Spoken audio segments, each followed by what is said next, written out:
Hi, this is Shane Davis from Youngstown State University here with Figure It Out Baseball.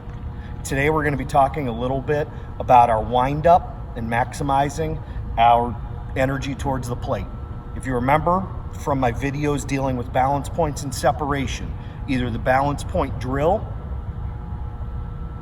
or the drill where my back is up against the wall and all I'm focusing on is sliding that front hip forward. I talked a lot about how, as a pitcher, especially smaller guys like me, if I want to throw as hard as I can and maximize the intent and the effectiveness behind my pitches, I need to maximize as much of my energy I need to get going towards my target, which is the plate, as possible. It's the same as if you're a shortstop or trying to hit the ball. For us to be successful and for us to maximize what we're trying to do, we want to get as much as we can pushing in that direction. It doesn't change for us on the mound. Now, I'm going to talk primarily out of the windup today, but I do want to address that there's a lot of big league pitchers, couple starters, Carlos Carrasco is one, but a lot of closers are guys that only work out of the stretch. And one of the reasons they do that is it simplifies everything to where all that they do is come set, lift their leg, and drive themselves downhill. Most starters and the vast majority of youth level and high school level players, pitchers, work out of the windup. So there's a couple things that I want us to keep an eye on and to make sure that we do in order to help us maximize our energy towards the plate. The common mistake that I see a lot of younger pitchers make is they tend to be a little bit too big in their windup. By that, I mean that first step is really big, and then what that does is that forces his body to try and find its equilibrium and find its balance point for the rest of their delivery. So if you see from this position, which a lot of people do, from this position, I have to kick my leg out to try and keep my balance, and you can see me starting to teeter-totter already there. And if you see, my back is going back and forth, back and forth. Again, that is wasted energy going in directions other than straight forward where we want it to go. Now, there's a couple things that we could do to combat that. I'm going to show you both ways. The first thing that we can do is just be a little bit smaller and quieter. By that, I mean take a shorter step, and I would recommend looking at your toe as you do that pivot. So I'm going to look at my toe, make sure that my toe is beneath my nose. I'm able to look straight at it. And that's going to get me in a position where my balance point, rather than going from here to here with a big kick, my balance point staying relatively similar to where now I can just push off and drive myself towards the plate. If you look at it from the side,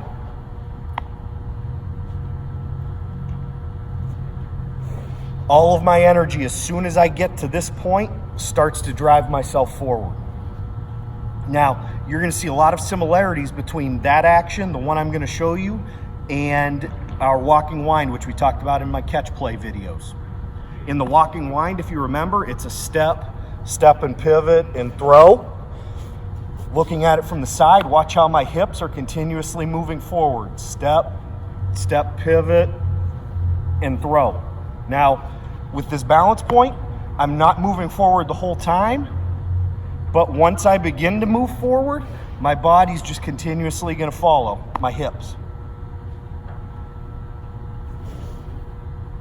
The other thing that we could do is work more on a front-back plane. And the way that we do that, again, we don't have to be really big and get to where we're leaning back. Just take a shorter step backwards, still maintain my nose over my ankle, and then from here, it's up, pivot, and go. A lot of big league pitchers are starting to do things like this. CC Sabathia is one. Trevor Bauer's another guy that's just working forward and backwards. If you look at this from the side,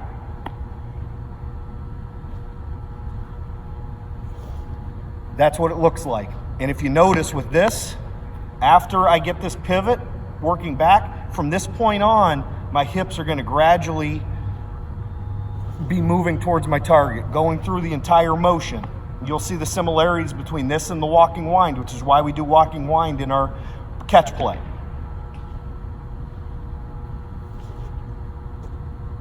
And again, going back to just finding my balance point with a side step.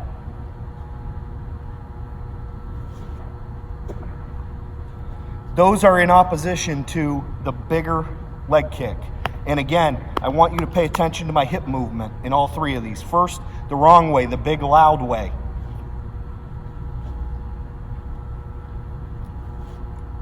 Notice how I kind of have to gather myself over this backside in order to move forward. That's in opposition to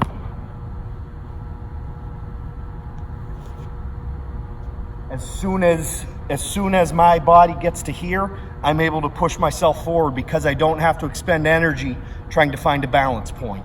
And one more time, showing you from the side perspective of back to forward.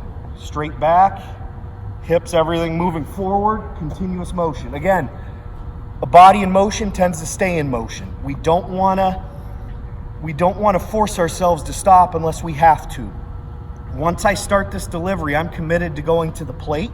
My goal is to maximize as much energy as I can going towards my target. You do this and you're going to have a little bit more behind your pitches. You're going to have a little bit more accuracy and your pitches are going to be more effective. If you need refreshers, I would recommend you going back and re-watching my catch play series, where a lot of the stuff in my catch play series, I didn't mention it at the time, has to do with training my body to just move forward towards my target and be aggressive towards my target. I want my pitchers to be athletes, and I want my pitchers to maximize everything that they have. You do these two things, you have a chance to.